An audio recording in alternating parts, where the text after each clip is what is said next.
Lectura comentada de la Biblia.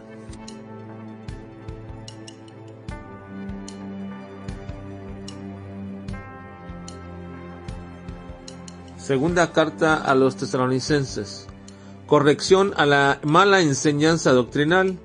La inminencia no es un apresuramiento del retorno de Cristo.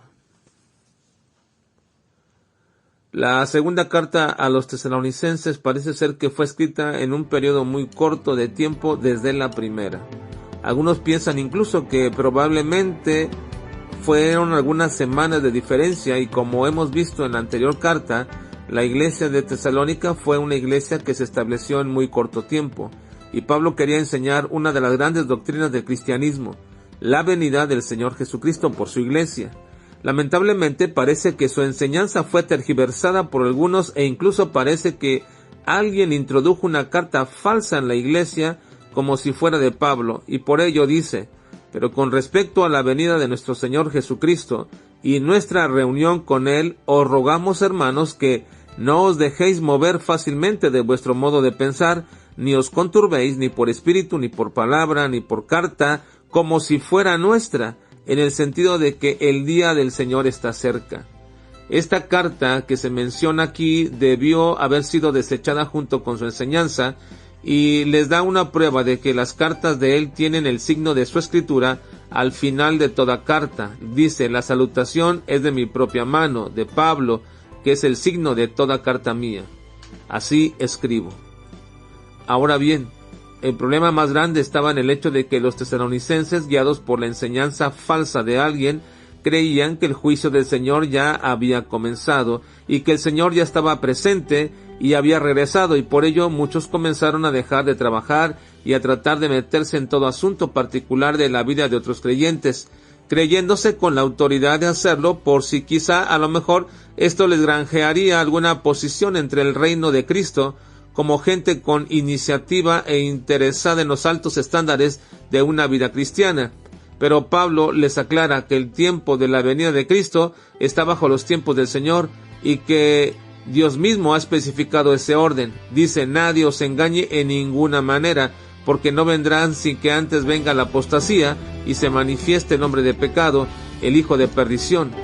Dios es el Señor del tiempo, Él lo gobierna, pero aún más tiene planeado y especificado no solo respecto al tiempo de la aparición de su Hijo, sino al tiempo de la aparición de la apostasía y del inicuo, el hombre de pecado, que también estaba bajo el gobierno del tiempo de Dios. Pablo dice entonces que una señal de retorno inminente de Cristo está precedida por la aparición de la apostasía, del hombre de pecado y el hijo de perdición.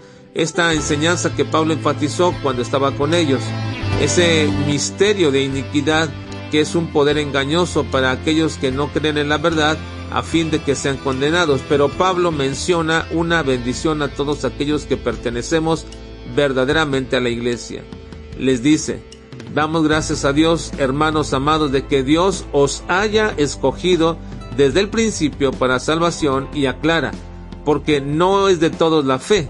Así que con esta confirmación de una pertenencia verdadera a Dios, la iglesia del Señor debe esperar el retorno de Cristo sin vivir con indolencia. Pero también es maravilloso ver que Dios tiene su tiempo, aun cuando para la salvación de las personas se refiere. A veces nos frustra que la gente no crea cuando les predicamos o evangelizamos, pero el tiempo es del Señor, donde Él manifiesta su soberanía desde la eternidad en el transcurso de la historia.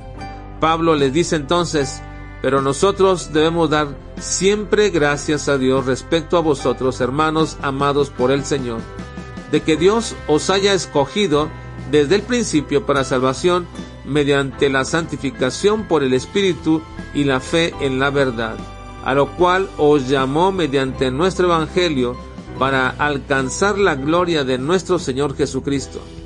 Y finalmente, en esta carta, Pablo aclara que su propósito de la carta y cualquier otra no es un afán de protagonismo, es un deseo de que la palabra corra y que Dios sea glorificado por ella. Por lo demás, dice: hermanos, orad por nosotros, para que la palabra del Señor corra y sea glorificada, así como lo ha sido entre vosotros.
Cristo.